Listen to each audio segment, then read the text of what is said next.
The NFL Gambling Podcast on the Sports Gambling Podcast Network is brought to you by Shady Rays. SGPN is teaming up with Shady Rays for Shady May. Get 50% off your Shady Rays using promo code SGPN, and then go to sportsgamblingpodcast.com/shady for your chance to win $500. We're also brought to you by Edge Boost. Edge Boost enables you to double your bet with no interest. Go to sportsgamblingpodcast.com/edge to get started today. I'm just about that action, boss. You have to be kidding me. That is impossible. I'm raising the ante. Anybody wants any deal?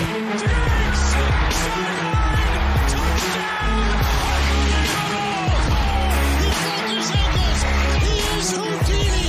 Jordan Davis, dog. Jalen Hurts, dog. AJ Brown, dog. How many people want to eat a W tonight?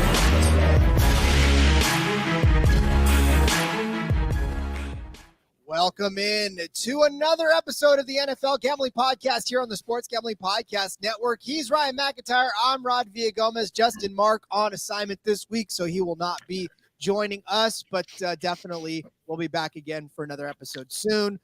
Ryan, it continues to be the NFL offseason, much to everybody's chagrin. I'm sure everybody wants football to hurry up and start, but unfortunately we still have some time to wait, and we have some time to load up on some futures bets here on the show.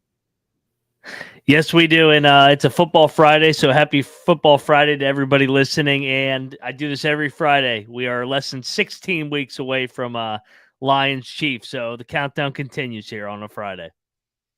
Lions Chiefs to start us out. I still feel icky about that one, but hopefully it'll pan out and be better than what we expect it to be. But yeah. So since there's 16 weeks, we figured that it's a good opportunity for us to sort of lay out some futures bets for you, as we always do each and every offseason.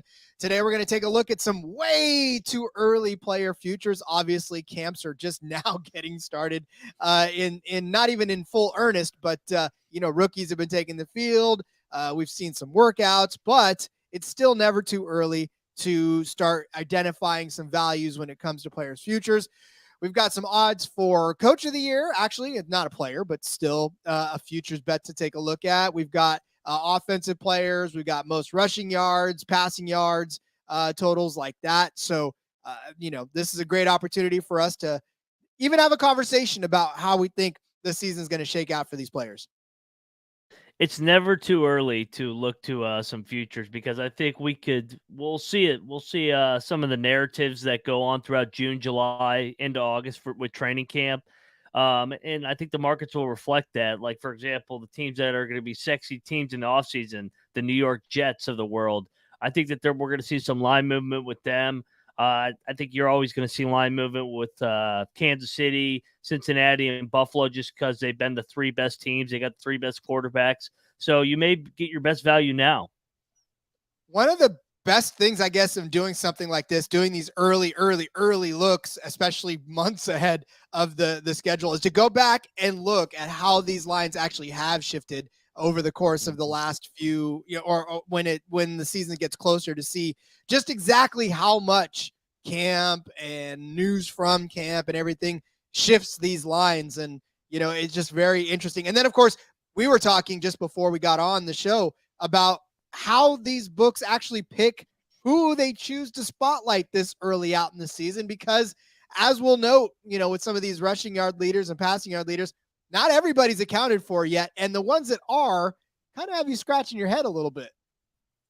Yeah, we were joking that they got all these props on Lamar out, so I don't know if that means that they think Lamar's going to have a big year or completely have a dud of a year. But a lot of Lamar Jackson props out there. I think he's a hard guy to gauge though because of his injury history lately, and with the new transition into a more of an open offense where they kind of want to air it out. But I'll believe it when I see it because when in doubt, I think when they get in hard games in November, December, January, they're going to revert to running the football, I think. Part of me feels like they're just trying to get everybody's money now because it is Lamar Jackson. They're just trying to get everybody's money now because they know that there's going to be a lot of folks out there wanting to place wagers on Lamar Jackson. So the more futures, the more money they can get into the system now. And guess it's a free loan from you, right? I guess. In the meantime, whether they got to pay it back or not later is later book's problem as far as who they got to worry about. But it really is interesting to see who exactly they offer and what those odds are. So obviously we'll take a look at those. No doubt. Looking forward to diving into this, Rod. Yeah. And really early in the season, early in the off season too, when we start talking about these guys, obviously the ones that they're offering are players that we know are going to be contributors, right? I mean, then there's the players later on down the road who may separate themselves from camp. But as of right now, like a lot of these defensive players of the year, offensive players of the year, they're the normal lineup of names, right? And we'll talk through them earlier. But these are guys that we know there's no question as to what their role is going to be on the team going forward, whether that's, a star receiver, a star quarterback, or whatever the case may be. But obviously we'll go through all of those, but we do have to step away for a quick break to pay some bills, but we will come back and talk to you about all of those before. But let's tell you about Edge Boost. SGPN is excited to announce an exclusive early access partnership with Edge Boost, the world's first bet now, pay later Visa card. Similar to buy now, pay later programs like Affirm and Afterpay, Edge Boost enables you to double your bet with no interest and, more importantly, pay them back the advance with 4 equal weekly installments. That's right, 0% interest. Simply deposit funds into your account, and Edge Boost is going to match that deposit so you can use 2 times the funds on any legal betting site. Edge currently offers up to $2,500 in advances as you build a repayment history. My Edge Boost double down play of the day will probably be anything I say on Lamar Jackson by the end of it. Who knows? We'll figure that one out. Go to sportsgamblingpodcast.com/edge to sign up today. That's sportsgamblingpodcast.com/edge. Must be 21 years or older to use. Only valid in legal gambling sites. Problem gambling? Call 1-800-GAMBLER. All right, so I figure a good enough place to start this conversation. The MVP odds are out right now, and I feel like that might be a very good place to start, given that all of these players we can make cases for and arguments for. But looking around on some of these sites, I do see MGM has some odds out for it. The favorite, Ryan, in this instance, the co-favorites, I suppose, are 2 AFC quarterbacks in Joe Burrow and Patrick Mahomes, both listed right now at plus 650 to win the MVP of the league. I mean, it's not surprising that Mahomes is going to be up there, but I don't know. I'm a little surprised that Joe Burrow is on equal footing with Patrick Mahomes right now. I'm not so much surprised just because he's got the weapons on the outside with T. Higgins and Jamar Chase. It's year number 4 for Joe Burrow. First year kind of was a wash when he blew out his knee, but he's been fantastic over these last couple of years. You look at what he did. He was second in the league last year in touchdowns. He was top 5 in the league in passing yards. Of course, Mahomes was number 1 in both. So, but I mean, Joe Burrow over the last 2 years, thrown for an average of 4,500 yards a year, 34 touchdowns in 2021, 35 in 2022. He probably needs to get north of 40 touchdowns, I think, to win the MVP and maybe them win the AFC regular season and get home field advantage. I probably would lean to Mahomes. I mean, when in doubt, I'm not going to put my money against Patrick Mahomes. But I also I'm higher on the guy that's just below Burrow and Mahomes for MVP stakes. So with Burrow, I'm really excited to watch this kid and I call him a kid because he's old enough to be my son. And I'm so excited to see his future because between him, Mahomes, we'll talk about the guy underneath it. It's going to be a fantastic AFC as far as quarterback position goes for a very long time.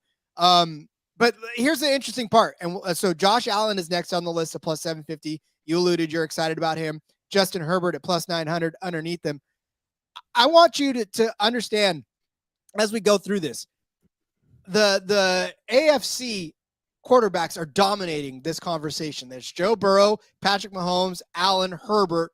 Hurts is the first non-AFC quarterback, but then it jumps back to Tagovailoa, Trevor Lawrence, Aaron Rodgers. Like most of this top 10 is dominated by AFC quarterbacks, and that says a lot about the strength of the conference and their quarterbacks.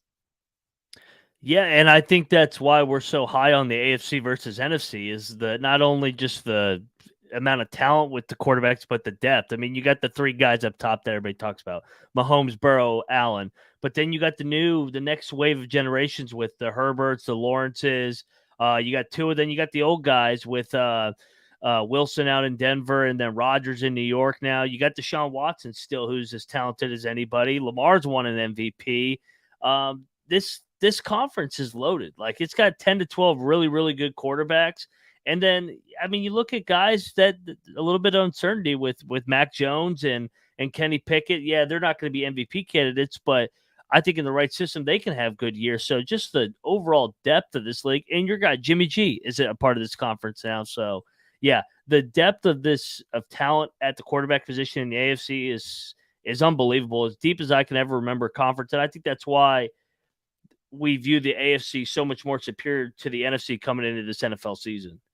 Which, again, as an NFC team, as a fan of the Niners, the NFC was always the conference and the AFC was always the afterthought. But, yeah, well, for me anyways, I don't know. Maybe the facts didn't back it up, but as a San Francisco 49er fan, I always felt every AFC team was inferior. But, Josh Allen at 750, really just make your case for him because obviously you're more excited about him than you are the other two.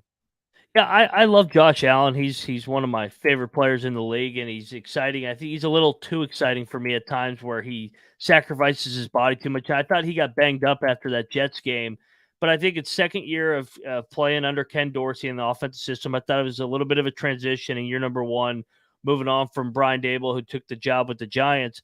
I think he has a huge year. Expectations are a little more tampered this year compared to last year, where it was like the Bills are going to go undefeated. They're flying a little bit more under the radar. Everybody claims he had a down year. He still threw for 4,300 yards, 35 touchdowns. And then you look at what he can do on the ground as well. He had 750 yards rushing, 7 touchdowns. I think that if he could just stay healthy and the Bills win just as much as they did last year, he's right there with Mahomes and Burrow, but you're getting him at longer odds. So that's why I like the value on Josh Allen coming into the year. It really is sort of weird to see him down.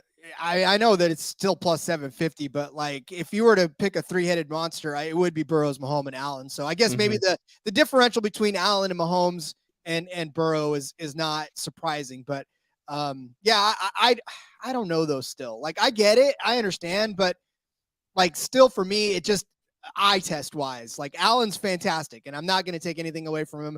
I'm not going to get a whole bunch of comments from folks that are like, Rod has no idea what he's talking about. Of course, he's a transcendent quarterback.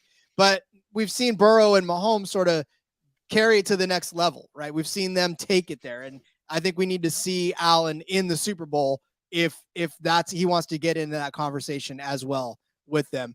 But speaking of seeing them in the Super Bowl, the next one on the list is Jalen Hurts. And we won't go through the entire list, but Jalen Hurts at 10-1, right? This is one that everybody's high on. And I almost feel like this is a situation in which the books are trying to take your money to give them a 10-1 when he should be somewhere closer to like 850, 800 in that range, because I feel like he does have a good shot at being the MVP. And he's below Herbert at plus 900. So the fact that the books value Herbert over Hurts, is that disrespect or is that about right? So Hurts is unique because he's obviously he improved dramatically this year throwing the football, but he still is a run first guy. I mean, they cater their offense to read option, creativity, open it up. I don't know if he's going to have as good a year, kind of like my angle with Josh Allen, where it's the second year of an offensive system. Philly's got two new coordinators, offensive and defensive. That's what happens when you win all these games. We see it with the San Franciscos of the world, where Mike McDaniel and Robert Saleh get jobs because your team is successful, and then it takes a year to transition. So I think year number one of a new offensive system for Jalen Hurts is a little bit of a transition, maybe a step back. But Herbert's got a new system as well, with Kellen Moore coming over from Dallas. I like a guy for a longer shot and we'll get to him. He's just below where Herbert and Hurts are. You teased him. He's in the Sunshine State. He's in the Sunshine State where the bomb. Oh wait, no, that's here. All right, so listen. All right, let's talk about them then. Tua is at 14-1. That's not the Sunshine State guy we're talking about. No, I like him, but he's not my sleeper. At 14-1, Trevor Lawrence, I have a feeling, is the guy you're targeting because you've been high on Trevor Lawrence since the drop of the offseason. Yeah, no, that's my guy. I'm going to ride and die on that hill. You saw it last year, the way that he was able to play down the stretch, with Jaguars winning 7 out of 8, 8 out of 9 if you include the playoff game. The other thing that I really like with Trevor Lawrence is he gets 6 games a year against the Titans, Colts, and Texans, which are 3 of the bottom tier teams coming into the NFL in the AFC South, especially because he gets to play them twice a year. So I like Trevor Lawrence. It's year number 2 under Doug Pederson as well. We saw what happened with Carson Wentz in year number 2 in Philly under Doug Pederson. He took a huge step. He was going to win the MVP, but he tore his ACL in that Rams game. So I like, you said 16-1, right? 14-1 for Trevor Lawrence. 14-1. I like 14-1 for Trevor Lawrence as a dark horse to win the MVP. He threw for over 4,000 yards, 25 touchdowns, and that was with a slow 6-game start, where he tore teams up, especially in that playoff game against the Rams after he threw those picks. Yeah, Chargers. I got my LA teams mixed up. It's all right. LA doesn't need to anyways, but all right. Well, we'll continue to talk about that. We'll get to the rest of the list as far as who we can spotlight, but let's step away. Tell you about Shady Rays. Shady Rays is teaming up with SGPN for Shady May. Not only do you get an amazing 50% off, but you also have a chance to win $500. Shady Rays has always got you covered. From the sun to the slopes with premium polarized shades, customizable snow goggles, and so much more. Shady Rays have durable frames and extremely clear optics for all of your outdoor adventures, and that's not all. Shady Rays is backed by the most insane protection in all of eyewear. Every pair of sunglasses that you get is backed by lost and broken replacements. That means that if you lose your pair, break your pair, after the second you open the box or 100 years later, they told us that they're going to send you a brand new pair and not even ask you how it happened. Wear your Shady Rays with confidence because they've got your back long after your purchase. And if you don't love them for whatever reason, exchange them for a new pair or return them for free within 30 days. No risk when you shop at Shady Rays. That team has always got your back. You're an international listener? It's all right. Shady's has got you covered as well.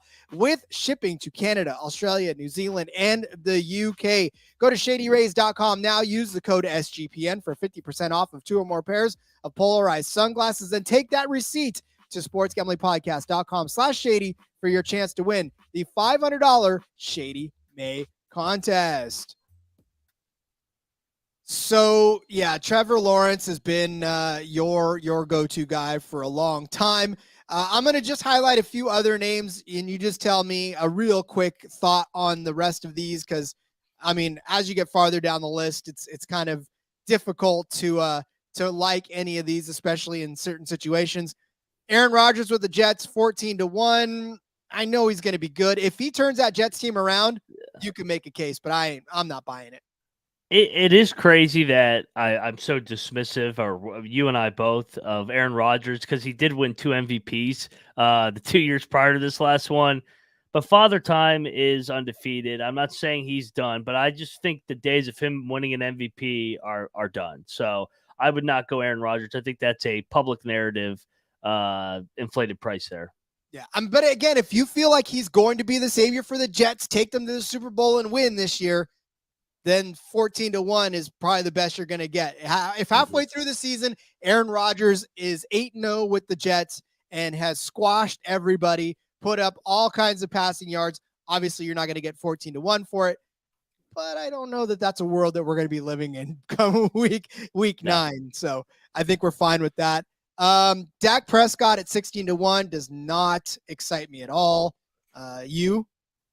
No, you know me. I'm not going to give out a Cowboys prop, but I will say with Prescott and Hurts, they are in a watered down NFC. So I would give out a San Francisco quarterback because they're probably the other horse that's the dominant team in that conference, but we don't know who's going to play quarterback for San Francisco yet. So I think if you want to play kind of like the Trevor Lawrence angle where you want to play the schedules and you think the NFC is going to be down compared to the AFC, then maybe you do take a shot on Hurts or Prescott.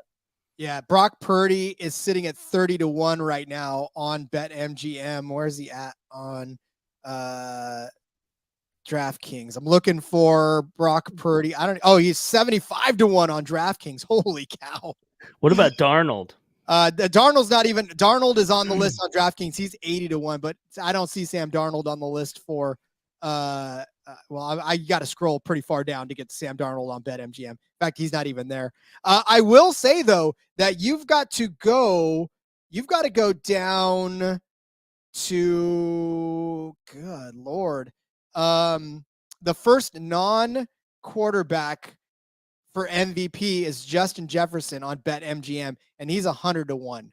So that tells you something about the power of the quarterback position in the MVP conversation. I was just about to say, Rod, you might as well rename this the most valuable quarterback because this is a quarterback award. I think the last guy to win it was AP, and he broke Dickerson's record that year. Like, you could argue that Jefferson or Cooper Kupp, with their really good years over the last couple of years, should have had a chance to win it, but it's not happening. It's a quarterback award, so don't even waste your money trying to take a long shot on a position player. It doesn't fit the narrative of this MVP award. Yeah, and on DraftKings, McCaffrey is the first non-quarterback at 80-1. So, yeah, it really is just a quarterback award. So, all right, the only other one that I feel intriguing is Lamar Jackson. They do have him at 16-1 on BetMGM, 12-1 on DraftKings. BetMGM actually has him lower than DraftKings. So it's amazing to me at 16-1 that Lamar Jackson is kind of already getting shunned, as it were. Yeah, Lamar's interesting. Like you said, we're new offensive system. They're going to air it out more. Yeah, they got more offensive weapons. Odell, Flowers. I think I'll believe it when I see it that they're going to air it out more consistently. I think they may try to do it early when the weather's warm to please Lamar, basically cater to him now that they gave him all that money, try to make him into something that he's not. But, I mean, if you think he's going to come out and air it out, then, yeah, I would take a shot on him. I mean, he's already won an MVP before, but I just don't see it happening again. Yeah, I don't either. It's definitely going to be a tough road for him. All right, well, since we're talking about quarterbacks, let's turn our attention because, again, is there any other MVP out there that you want to bring to light? I'm trying to pull it up. I'll give it out for J-Mark. Justin Fields, maybe. If Justin Fields has one of those electric years running the football again and they win the NFC North, if you want to take a long shot on him, maybe Justin Fields is a guy that maybe he has a Lamar Jackson type of year or a Jalen Hurts jump. Maybe Justin Fields is that guy. Believe it or not, Justin Fields sitting at 18-1, only 200 points less than Lamar Jackson, and 14-1 on DraftKings. So he's 18-1 on BetMGM and 14-1 on DraftKings. So not really that much of a difference. He's not that big a sleeper. Yeah. Yeah. I'll give out Sam Howell. Just kidding. Hey, the enemy's got a track record of having MVPs. Yeah, that's true. But that guy name was Patrick Mahomes. All right. So listen, let's take a look at some of these passing yard totals that we've got going on for some of these quarterbacks. And we'll just pick out some of the guys we already talked about. Jalen Hurts, his over-under right now is set at 3,550.5 yards. Neither one of these are juiced any more than minus 115. So it's kind of pick your poison. But over 3,550 yards, that feels like a lot for Jalen Hurts, especially now. I don't know. That seems like a pretty high number. What do you feel like? So to put it in perspective, he had 3,100 in 2021, his first real year of starting. 2022 last year, I would say probably an historic year for the Eagles in terms of the way that they achieved. He did miss some games late, missed 2 games with an injury, but he only had 3,700. I'll go under. Yeah, It's a lot of yards. Yeah, that's a lot of yards for sure. All right, Aaron Rodgers, his yardage is set at 4,025.5. That's minus 115 on either end. I feel like smashing the under on this one as well, but then it's Aaron Rodgers, so part of me feels like maybe I shouldn't. So for Rodgers, to put perspective into him, you said 4,050, right? Mm-hmm. His 2 MVP seasons, he had 4,200 and 4,100. Yes, there was one game less of a season that year because they expanded the season to 17 games from 16. But he was 3,600 last year in a full 17-game season. I think he's somewhere in the middle. I think 3,800 is around where he finishes, so I'm on the under. I'm not going over 4,000 yards for Rodgers. Not with the Jets. Yeah. Our buddy Nick Fortune is definitely going with the under as well, only because he cannot stand him some Aaron Rodgers at all. So, yeah, I like that. All right, just a couple more. We got Joe Burrow is under his 4,425, so 4,425.5 yardage for Joe Burrow. Joe Burrow has thrown for 4,611 and 4,475 over the last couple of seasons. This one feels like sort of a trap, but I may take this one. I think he does go over 4,425 yards this year. That's probably the first over I feel comfortable really taking.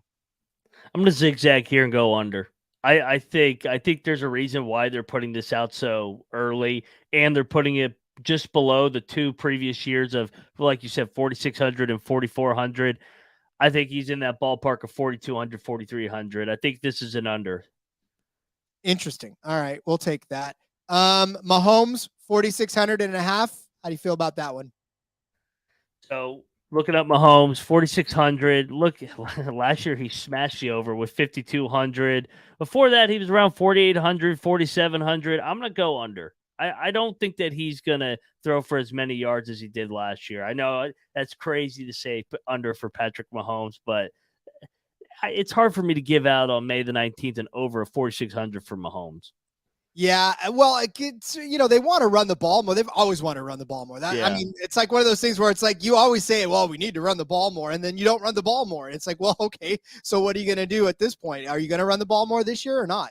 And there's a lot to be said, too. I mean, I know Andy Reid still is the mastermind of the playbook with the Kansas City Chiefs, that offense, but maybe losing Bieniemy and Tyreek Hill the year before, maybe I'm not saying it's going to hold Mahomes back, but maybe it takes a couple games. It takes 4 or 5 games just to mesh a little bit here, just with the new offensive coordinator. Nagy's coming back, so yeah, I'll go under.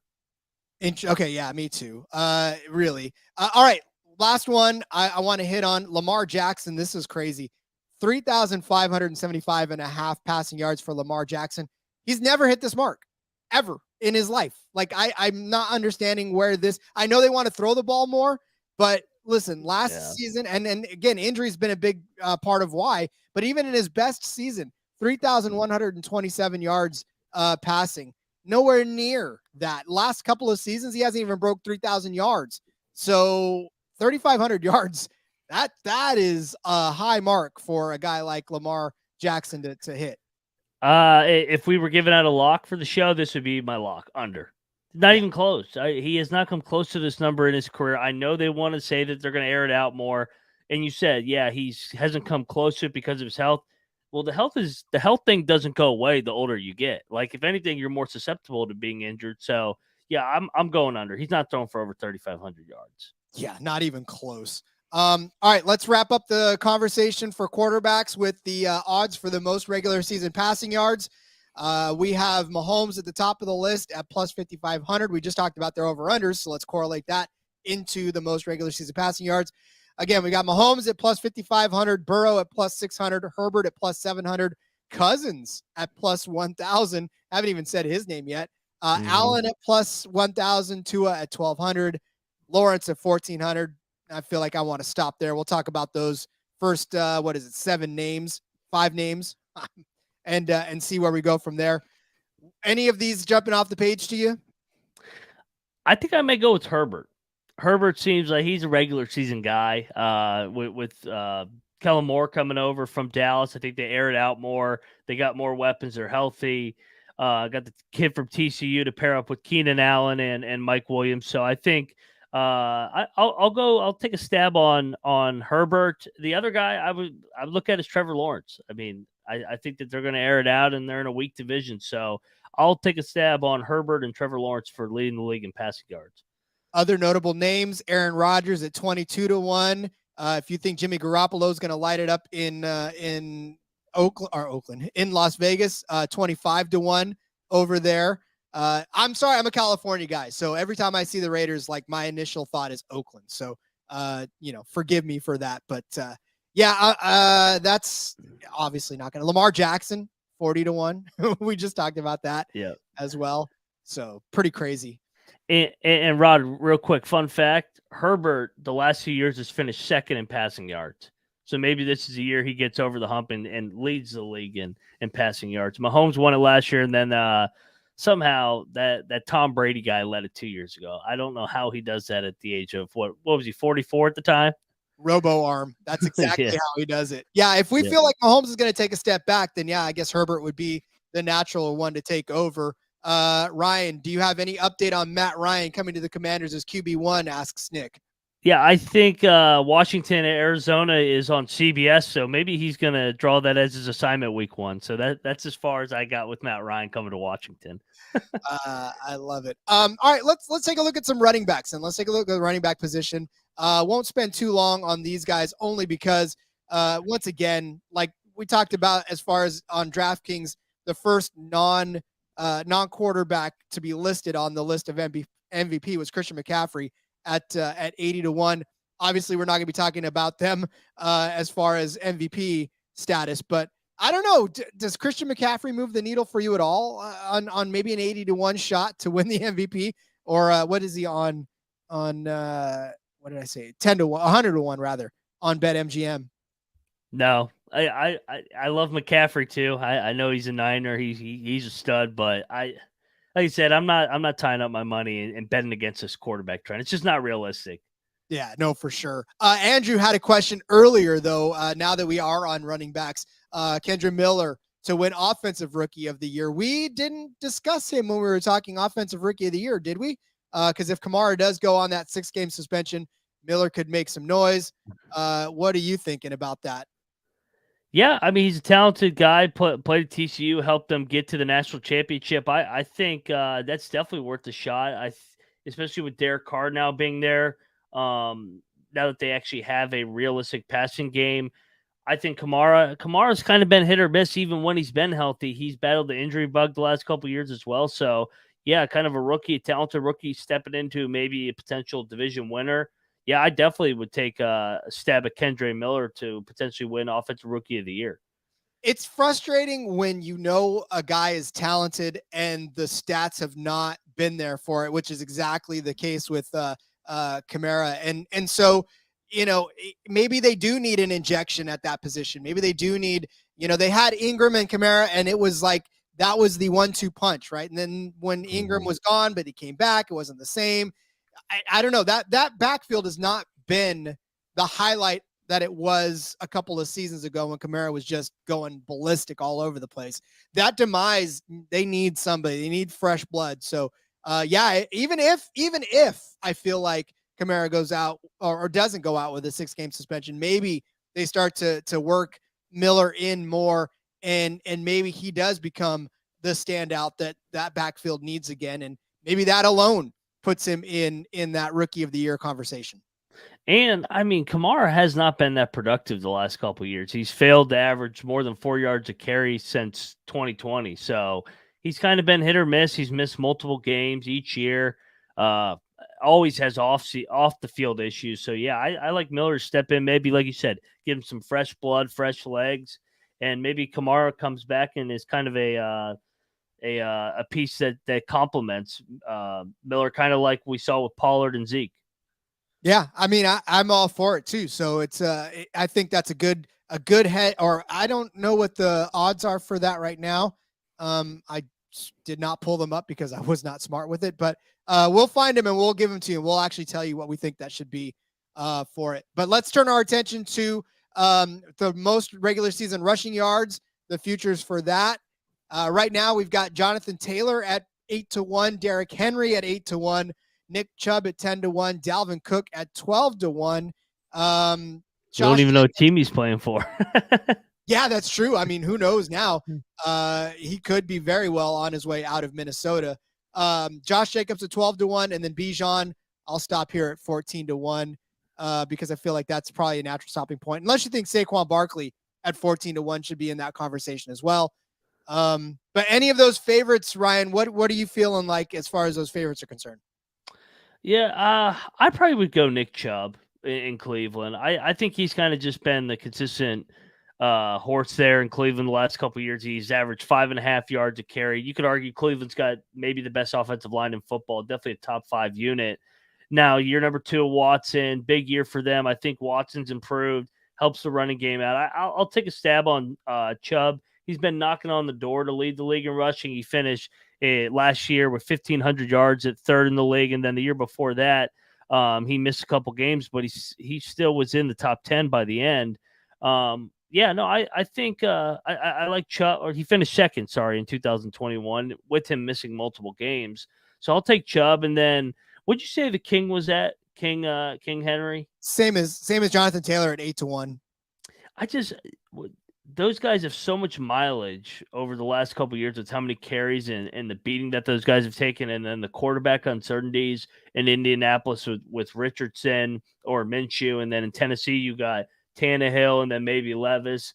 I may stay away from those guys. I know they've been great the last 5 years, but yeah, I like Nick Chubb. I think he's the fresher of the 3 running backs.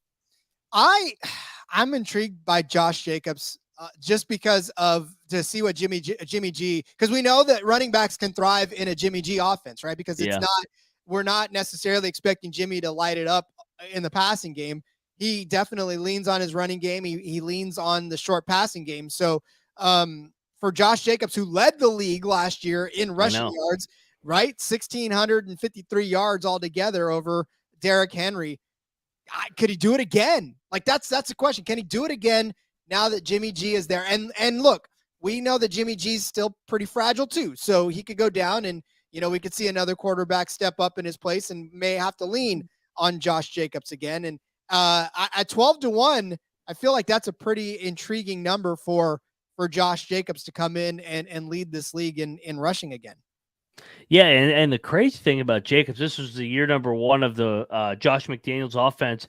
Remember they ran him heavily in that preseason game, the Hall of Fame game, where it was like rumored they may cut him. I mean, you fast forward, what a difference a year makes that he leads the league in rushing, averaging 5 yards a carry.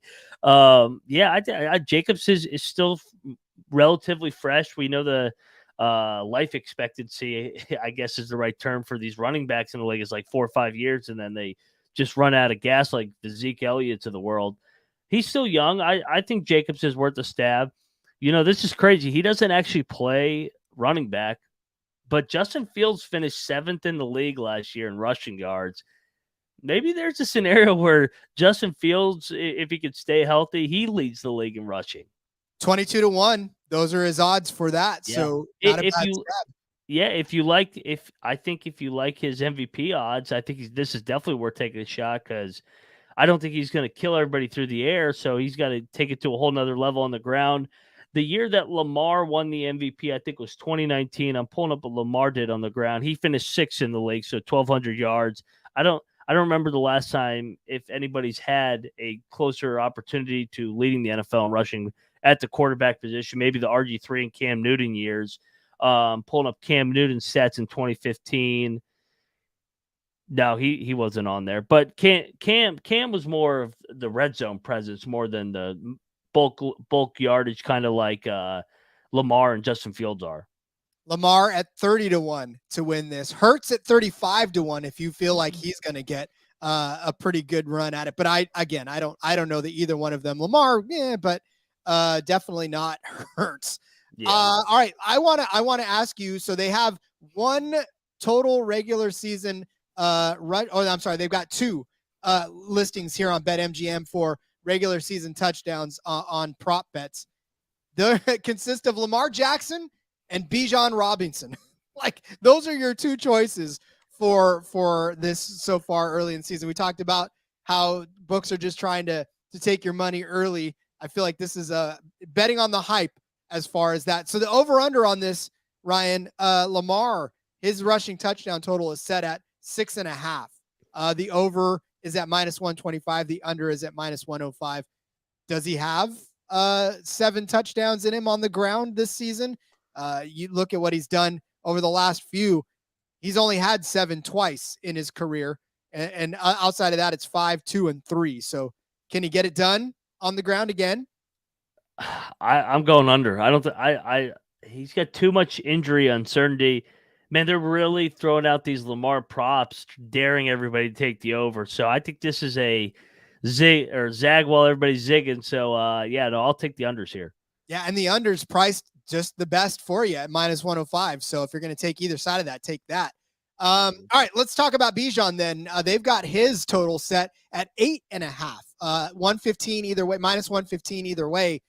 But I don't know that I can trust a rookie to get me 9 touchdowns in that offense.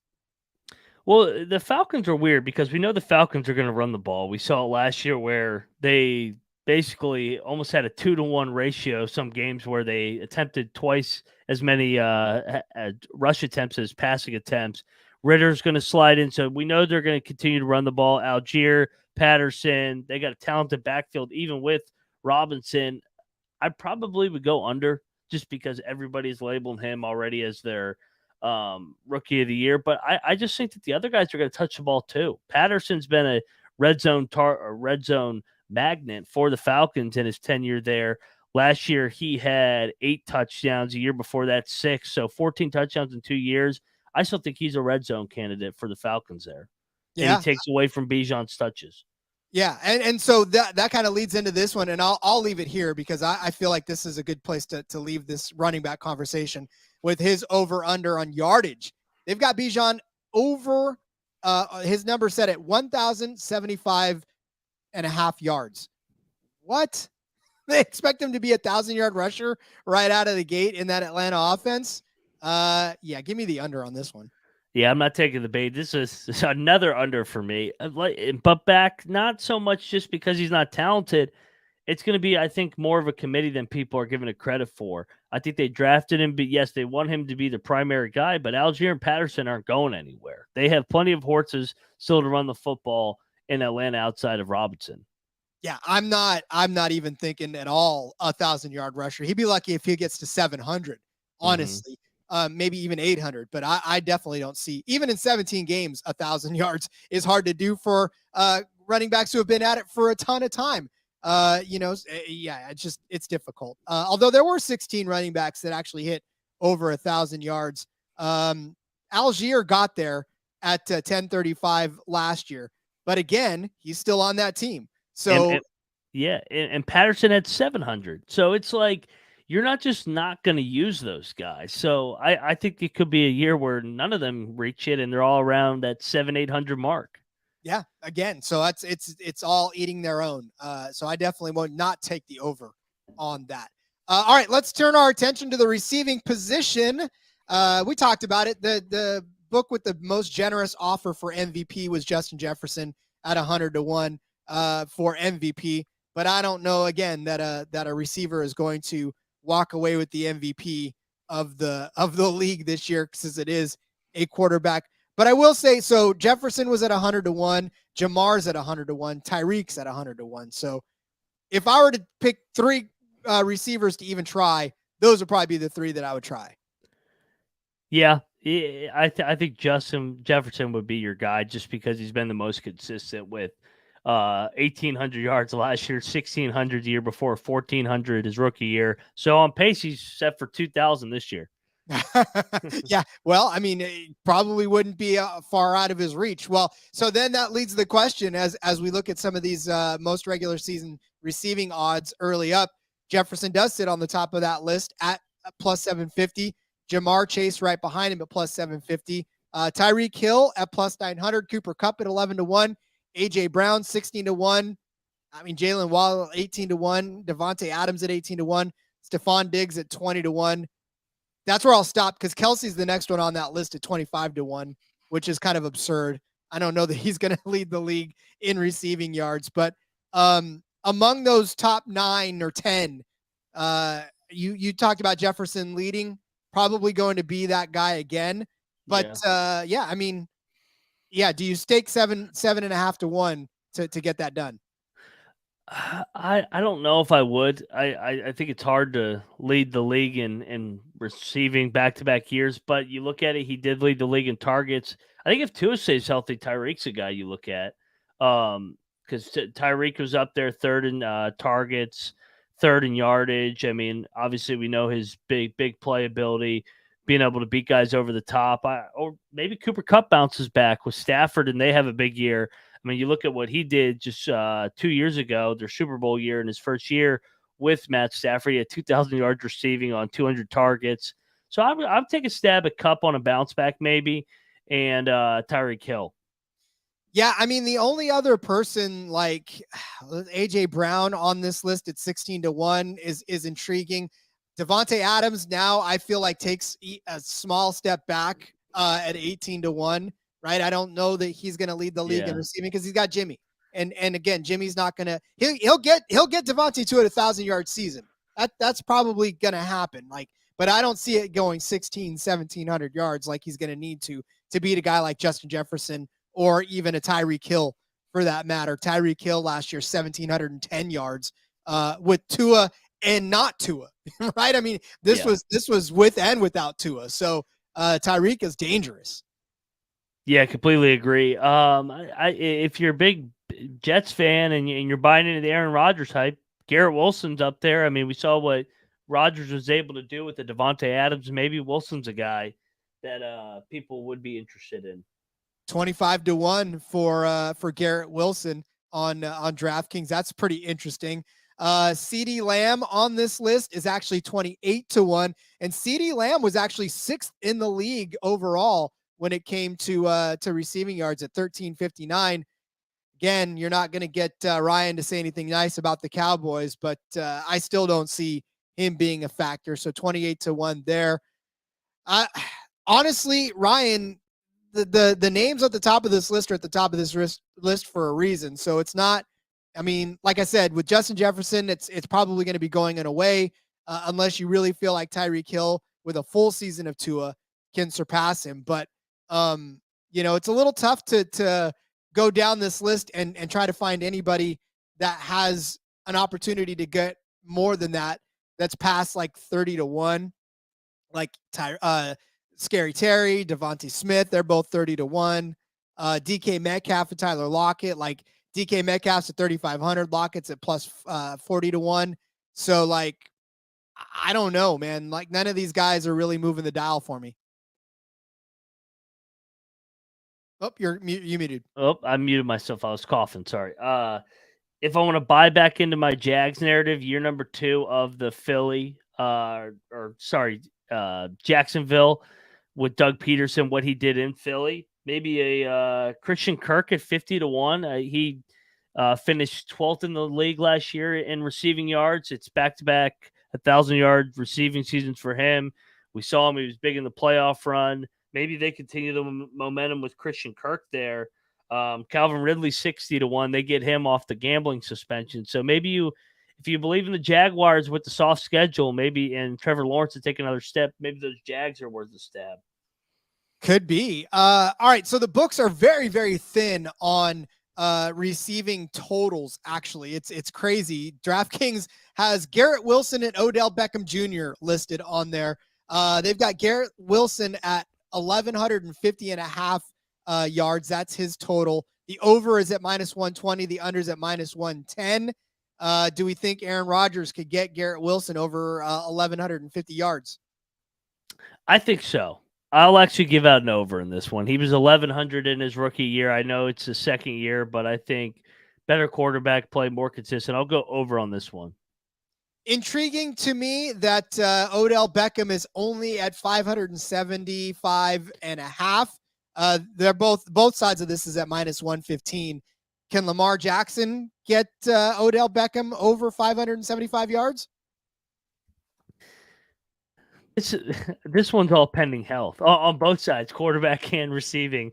I know you could say that for each one, but I gotta go under. I don't trust Odell Beckham at this stage in his career, or really, I still don't trust Lamar Jackson as a passer. So I'll go under. I know that's a short number, but I think the books are telling you it's a short number for a reason. Yeah, oh for sure. I have a feeling that this is a trap. Anyways, I don't know that Odell lasts the whole way through. Anyways, I don't think he makes it. Again, I know he's talented, but when you in the NFL, you see it all the time. Like you see these guys that have been at the top of their game, and then something happens and knocks them down, and they just can't get back to where they used to be. It's a very difficult road to get to the top. And once you get knocked down from the top, these guys, the willpower is probably not always there to be the same that they were before. And you see it in their play. You see it in their Odell, who says Nick. That's exactly right, because then all of a sudden they fall out of favor, and it's a very, very tough road, and very strong folks make it back there again. So I will throw in one more, given that BetMGM has Darren Waller with Jimmy G. His number is set at 740.5 for his regular season rushing or receiving yards rather. What do we view on Darren Waller's season this year? Well, he's a Giant now. Oh, Giants. Yeah. He can't. Yeah, he's no longer a Vegas Raider, so he's with Danny Dimes, or Dan Jones, as Kramer calls it. He's another guy that struggled to stay healthy. Only played 20 games the last 2 years. I'm gonna go under. I'm not the. They have a lot of okay weapons in New York. Kind of do it by committee. I don't see Darren Waller being able to stay healthy the whole way to hit over. Yeah, it's gonna be a no for me too, dog. I just feel like this is not Darren Waller esque offense that he's gonna thrive in.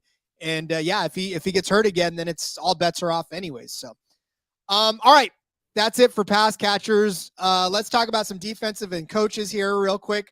Obviously, we're not going to spend a whole lot of time on these guys because I don't know. We don't need to spend a whole lot of time because there's not a lot of stats other than maybe their defensive player of the year award out there for them.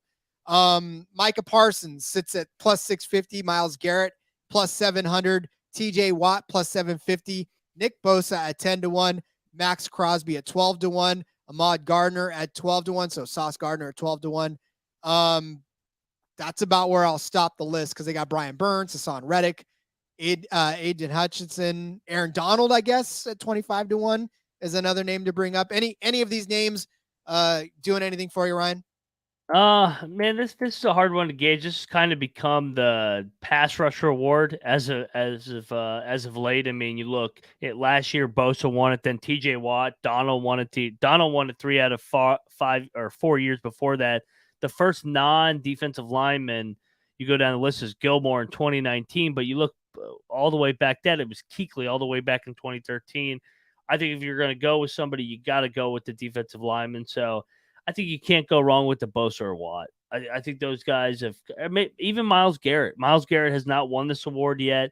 They just got Smith from Green Bay, another weapon. And I think maybe he doesn't draw as many double teams. So I'll go Myles Garrett. Nick disagrees. He says not Myles. But yeah. I do feel like Bosa is going to be my choice, and not just because I'm a 49er fan, but because, Nick Bosa has always been that staple. And, all things being considered, the defense is really going to have to step up this year because we don't know who the quarterback is. And so they've got to keep that team from scoring points, because if they don't, who knows if we're going to score any points. So that defense has got to remain the strength of that team. And, we've seen Bosa just go absolutely bonkers over the last couple of seasons in San Francisco, and I don't see that slowing down. And I think that could carry him into the defensive player of the year conversation. And quite possibly win it. And the fact that he's 12-1, like that makes me even more happy because those odds are better than the Micah Parsons at 700 and Myles Garrett at plus 750. Nick says we got our new savior, Sam Darnold. I am not buying that. You and I have had that conversation offline. There's no way I'm resting my hopes and faith on Sam Darnold for sure. That's why Nick Bosa needs to be superhuman this coming season. Yeah, and if you want to go deep dive on this one and going to buy this guy bounces back with the talent. He's on a contract here. I'll go to Washington. Chase Young. 50-1. 50-1. If you think that Chase Young has the talent, he's motivated coming into a contract year, got to have a big year to get paid. Chase Young, 50-1. Yep, I like that. Actually, that's a really good guy, especially if he does step it up and be the guy that he needs to be. So, good call out. All right, let's bias aside. Well, whatever. See, that's what I'm saying. Like I picked Nick Bosa, my guy, and you picked your guy. It's that's the way it is. We know because we're intimately familiar with their play, and they're both worthy of it. It's not as if we're just calling out a random guy. Yeah, no, and you got to look at the narratives too. These are so narrative-driven awards, and guys that want to get paid. Contract years, you got to circle those. Yep, absolutely. Speaking of guys that want to get paid, let's turn our attention to the Coach of the Year award. There's some pretty interesting names sitting here on top, and that's Sean Payton. Obviously, we'll see what he can do over there in Denver. And then, of course, Dan Campbell. Both of those sitting at 10-1 right now. Do either one of these guys earn Coach of the Year at the end of this season? Yeah, we haven't played the game yet, but this does seem like Sean Payton's award to lose because he's coming into a no-lose situation where he's taken over a situation where they had the worst coach in the NFL last year, but they have talent on the defensive side and they have a future Hall of Famer, Russell Wilson. So I think if he can steer that thing back in the positive direction, win 10 and 11 games, Sean Payton will win it. A guy I like, Frank Reich, 18-1. He's got the narrative where he's in a bad division. Rookie quarterback Bryce Young. If he's able to win that division, I think he's got a chance to win that. Same with Eberflus in Chicago. That's J Mark's pick, so I already give that out. Campbell and Saleh are media darlings, so I think that's why they're so high up. Yeah, oh, for sure. I mean, that's really Saleh. Everybody loves Saleh, right? But then again, Saleh's in the opportunity or in the spot now where he's got Aaron Rodgers. So if the Jets make a Super Bowl run, you could definitely make a case for 15-1 Robert Saleh, right? I mean, that's kind of the narrative right there. It's like if Aaron Rodgers turns his team around and Saleh's at the helm of that, I mean, he's going to get the credit for it, obviously. So that's going to be an interesting scenario to play out. So you can make that case as well. Look, I'm scrolling down a little bit, and I'm going to play the homer, and I'm going to play the Kyle Shanahan 25-1 narrative because if he navigates 4 or 5 different quarterbacks, right? If he has to mix and match quarterback play again, if he has to rely on a piece matched or a mismatched bag of players and takes them to the Super Bowl this year, like, he's been to the playoffs, right? He's been to the playoffs so many times on teams that probably have no business being in the playoffs. And if he does it again this season, and if he does it with all the uncertainty that's surrounding it at 25-1, like this is a Super Bowl, possibly a Super Bowl contending team, right? A team that can get into the playoffs for sure, and possibly into the Super Bowl. We've seen it with Jimmy. We saw it with Brock. We saw it with, so many different guys in that scenario. But at 25-1, if he can do it again, there's no doubt in my mind that he's Coach of the Year. Yeah, the only problem with Shanahan is it's become like the expectation that he's going to do it. So it's like it goes back to the whole narrative where it's like, oh, Shanahan's going to turn the third string guy into a starter. So, oh yeah, we expect that from Shanahan. So, but I don't disagree with you at all that he would be deserving if they are able to somehow be the ones getting Sam Darnold over and patching that season together. Yeah, and that's, to me, like I said, at 25-1, that is one where if the Niners are 6-0, 7, well, even like 4-3, I don't know. I feel like these odds aren't going to stick around much longer if the Niners start to come out to a good season, and only lose a game or two to start the season off.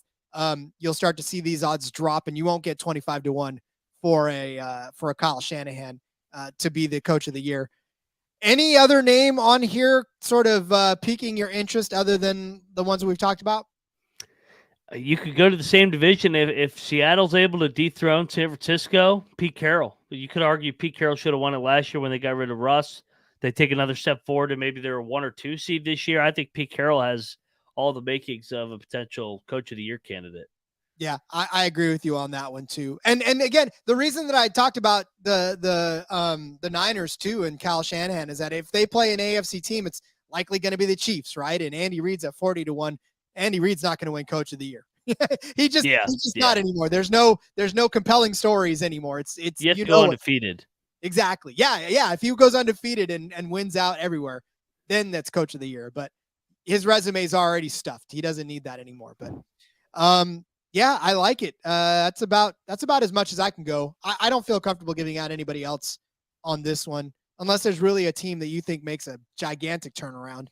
And well, maybe Doug Pederson. I don't know. Yeah, I was going to say, if you want to continue with my narrative, Jacksonville can contend maybe even for the 1 seed with how bad that division is. Doug Pederson. So another thing, him and Carroll were right there, runners up last year to Dayball. Maybe the media thinks that they owe them one, and if they take another step, maybe they throw it back to them, kind of throw them a bone situation. Yeah, Pederson at 20-1 to win this award. So, all right, man, I feel like we've gone through so much on this show already. That's good stuff. But yeah, so we'll come back again later on in the off season. We'll talk some more stuff, but I feel like we packed the show full of good stuff. Yeah, it was the way too early player markets for a reason. So we got more content coming over the next couple weeks, twice a week till we start our division previews in August. In earnest. So, all right, Ryan. Well, let's go ahead and put this episode to bed. Why don't you let everybody know where they can find you on social media? Yep, and for everybody watching on YouTube, our Twitter handles are right there on the screen. Mine is at Moneyline_Mac. And don't forget to subscribe, like, and leave a comment. It helps the show a lot. The bosses like seeing that stuff. And like you said, we're going to be here all off season, less than 16 weeks till opening night. Indeed. Yeah, continue to support the show. The bosses, like he said, love to see it. And we continue to bring you great content. Or at least, Ryan does. I'll bring you content. Follow me on Twitter at RJ Villagomez. Link in the bio to everything I got going on. Follow me at the NASCAR Gambling Podcast here on the network. And, of course, in between media. The Back Road, and check out my article for frequency's sake coming out very, very soon. We'll be back again next week with more of the NFL Gambling Podcast. And until then, have some fun, have a great weekend, place those futures, and let it ride.